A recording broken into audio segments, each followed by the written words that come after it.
long shot bid for his release. He's 73 years old now.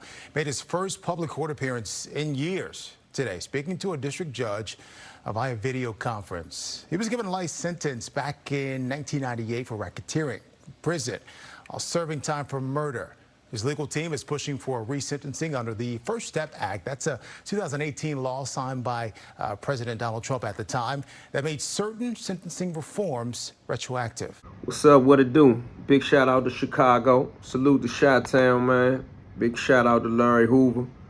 All those that stand with Larry Hoover. Shout out to the family. Shout out to his son. Shout out to Miss Wendy. But I want to say a couple weeks ago I did a story on Larry Hoover. A lot of my comrades, real cool with Larry Hoover, man. Shout out to all the men out there in ADX. But I did a story, a video a couple weeks ago, as I said, where I said that Larry Hoover was returning to Chicago. You know, my punchline, so to speak, was that, man, Larry Hoover returns to Chicago after decades. The judge actually ordered that, and I guess the BOP or somebody threw some type of Mickey in the situation, and they did it remotely. But nevertheless, they still had his hearing for compassion release, and his fight and his family's fight for freedom is a struggle that's still going forward. And I just thought that they would bring him back, and I had a conversation with Fly, because you know Fly was out there in ADX. Him and Hoover and Wayne was on the same tip for a long time. In fact, when Fly came home under the compassionate release, which is under the First Step Act, that's the same thing that Hoover just went back to court for remotely. But Fly said that he thought he had a good chance, and quite a few of the guys that have been in prison 20, 30 years right now are getting the opportunity to do that. But for those who don't know, let me just bring you up to speed just a little bit for those who might not know. So Larry Hoover is the 73-year-old alleged founder of the Chicago street gang, the Gangster Disciples. I think a lot of us have heard that. He's been serving a life sentence for murder since the 1970s, and another life sentence for running a continual criminal enterprise since the 90s. He is seeking a chance at freedom through the resentencing request under the First Step Act.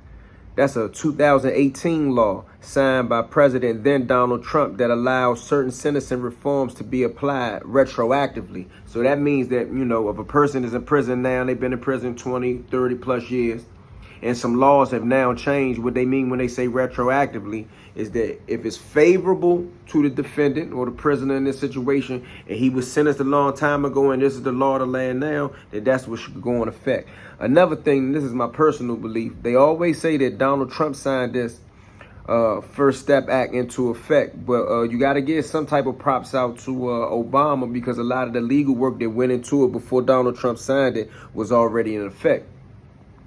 Larry Hoover's legal team argued that evolving views on lengthy prison terms warrant reconsiderations of his life sentences, like many other people that's going back to court right now. Right? While we recognize the seriousness of the offenses for which he's convicted, we believe that there's been evolving attitudes about excessively harsh sentences, and that life in prison at ADX is basically just being buried alive. Right, and that while serving a lengthy sentence in a high security place like ADX, Florence, Colorado, like this is a place where some people don't come out, they sell it all on certain days.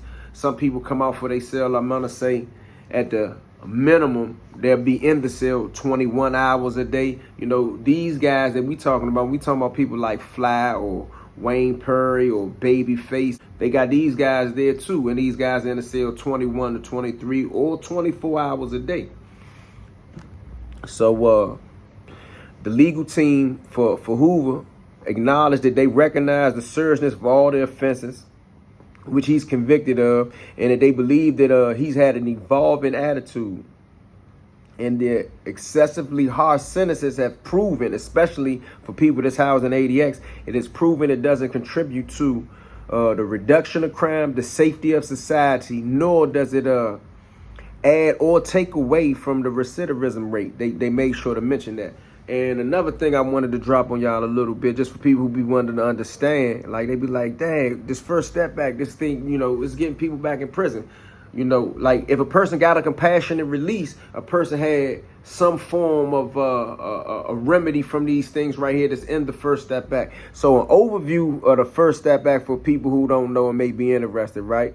On December 21st, 2018, President Donald Trump signed into law the First Step Act. The act was the culmination of a bipartisan effort to improve criminal justice outcomes as well as to reduce the size of the federal prison population while also creating mechanisms to maintain public safety, as I was trying to say. Now, I'm not going to bore you with reading all the specifics of it, but what the First Step Act does cover, and if you're interested in it for yourself or for a loved one, you can always go to the BOP website and read the fine print. But the things that it covers is reduction in recidivism, which I mentioned to you already. Many of us should know what that is.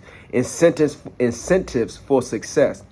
I will give you a little bit of part of that, although it may not sound like a whole lot to many, but for some people, keep in mind that some people may have a 24-month sentence, a 36-month sentence, and if you could get 54 days a year on that sentence, then it would be something that you could kind of like, you know, bank on a little bit. I mean, 54 days have never helped me or most of my buddies, so I don't want to degrade the 54 days, but that's something that you get for the people that can help for. So the act amended 18 USC section 3624B so that federal inmates can earn up to 54 days of good time credit for every year of their imprisoned.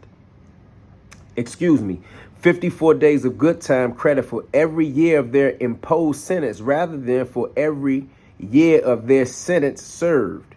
So you can calculate it all the way up. For an example, this change means that an offender sentenced to 10 years in prison and who earns the maximum good time credit each year will earn 540 days of credit. We all know 365 days is a year. I don't think I can say it no better than that. Confinement is also an issue that's covered in the First Step Back. And all these things contribute to people like Larry Hoover, Wayne Perry, Jeff Ford, these people who have decades and decades upon decades served in prison already. And the future release date on the BOP website in these situations says deceased. That's kind of a graphic situation, but I ain't gonna read to you the confinement. Y'all understand what that is. Correctional reforms. The First Step Act includes a series of other correctional justice related provisions. These provisions include prohibition of the use of restraints on pregnant inmates. That's for women. Most of these things are for women right here, but that's good that they doing some of these things for women, because some of these body restraints and these 4-point holes that they put men in that you see when you watch videos of prison, if you that type of person, if you watch some of these videos of prison and you see men getting restrained 4 points, their hands and their feet down to a bed for hours and hours at a time in hot and cold circumstances, there are videos and reports and documentations of you have to use the bathroom on yourself. For an example, a brother that I interviewed earlier was like that he was in one of these restraint holds for over 7 hours. He said he had to use the bathroom on himself, and it was almost a humorous thing to the officer that was there for him. Moving on to the next sentence, the next section. So the next section is an important section. This is the section that many brothers are getting relief on. This is the section in the First Step Act pertaining to sentencing reform. We all know that they had draconian sentences in the feds. You know, we have sentences right now that people get 10 and 20 years for. That some of the brothers that went to prison in the 1990s got life without parole for. But the sentencing reform part of it changes to mandatory minimum for certain drug offenders. Now, Hoover, although they accuse him of many things, murder is included in some of the writing, but the main thing that he really has was running a drug operation from prison. Just like with Fly got. Fly got a kingpin charge. Hoover got a kingpin charge as well. So I keep linking Fly and Hoover because the compassionate release, which is what Hoover is doing right now, is exactly how Fly came home, Willie Strickland, and all these other guys that had these compassionate releases in. The retroactivity of the Fair Sentencing Act is also a part of this. So the Fair Sentencing Act made the provisions of the Fair Sentencing Act of 2010 retroactive so that currently incarcerated offenders who receive longer sentences for possession of crack cocaine than they would have received if sentencing for those crimes of possession of the same amount of powder cocaine before the enhancement of the Fair Sentencing Act can submit a petition in federal court to have their sentences reduced. Now, I gave you that information so you can understand, like, before anybody asks anything stupid, you can't just say, oh, I've been in jail a long time, please give me an opportunity to get out. And Larry Hoover been in prison for so long. If you look up his case on PACE and you try to research it and educate yourself about his matter or his situation, all his cases say closed. But nevertheless, this compassionate release thing is not only a big thing for him, it's a big thing for a lot of prisoners that's been in prison, I want to say 3 decades and better. Like, I got guys that we're helping right now with the DC Black Association that has been in prison. One of them has been in prison 54 years. Another one that had already served 50 plus years. And, you know, it's a big blessing that he was able to walk the streets again. And hopefully we'll be able to talk to him about his situation. But this Larry Hoover matter and this developing news on Larry Hoover, for all the supporters of Larry Hoover, all my Chicago subscribers and supporters, I think this is a real opportunity for him to get his freedom. Don't think that just because the judge or the BOP reneged on bringing him to Chicago to the courthouse in person is a major thing. That's not a major thing. ADX don't like people to leave at all. And someone from the BOP's national office, more than likely from DC, in conjunction with some of those people they have at that concentration camp out there, ADX, there's some vicious people that run that place. They don't want Larry Hoover to see a day of free and fresh air. So, you know, I'm not surprised at that, but I don't think it's going to affect the outcome of the case.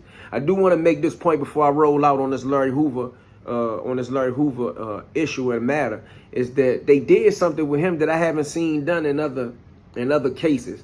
Now, I have not seen a case where a person came back from compassionate release that is alleged to be as notorious and as influential as Larry Hoover, the chief. However, I've never seen in a compassionate release matter the judge being concerned about the body count. The one thing that I didn't see the news pick up on, and I didn't see all the news coverage, I just seen different little news coverages between Chicago networks and some national networks that just cover law and order. But the judge specifically said and asked the question, how many murders is Larry Hoover responsible for? In the next compassionate release hearing, which is a continuation of this, the defense has to have an answer. And I want to see what kind of answer they're going to give him, because technically, if I'm not mistaken, Larry Hoover is only convicted of 1 murder. Now, I'm not saying that in a good way or bad way. Don't take that the wrong way. When I say only convicted of 1 murder, I mean that to say that the judge is asking a question that supersedes what people think of the matter. Now, the murder from the 1973 murder that sent him to prison, that's not even a murder that they're saying he did physically. That's a murder that they're saying he ordered. Remember, his power is not in his fist or his trigger finger. His power has always been in his mind and his ability to influence or manipulate, whatever word you choose to use. So at this juncture right now, I want to see what the defense is going to come back and answer this question when they trying to say how many murders is attributed to him, or is he, is he responsible for. You see, the government is pushing and saying that, man, they said some things that I don't agree with, and tell me if you agree with this. In a part of protesting his compassionate release, the government made a series of statements, but their position and their argument was no one has done as much damage and brought as much crime and violence to the city of Chicago than Larry Hoover. Now, this question is not for my people that's caught up in some of those things. This question is for people who want to look at it in a historical, racial type of way. Now, I understand what they're trying to say, and I'm going to say this before anybody even jump on a conversation and try to run with it. I understand that they saying that Larry Hoover's influence, him and Bogsdale and, the GDs, the Latin Kings, and all these other groups and factions that grown is a ever-growing thing. But can we really say or agree or stand by as black people and say, let the government say that Larry Hoover is responsible for more crime and violence than anyone in Chicago history? What about Al Capone? What about Johnny Torrio? What about Sam Giancana? What about these people who left long-lasting legacies. Man, listen, we could go beyond that. What about Joe Kennedy and all the other people that participated in crime that people from Chicago had to deal with? Can we really say that Larry Hoover is the single most destructive criminal element out of Chicago? Nah, I think that's reaching, man. Free Larry Hoover, man. Shout out to the shop, man. Let me know what you think, man. I'm going to follow the story and keep it up. Make sure you subscribe to the channel, share, and let me know what you think. Shout out to Chicago.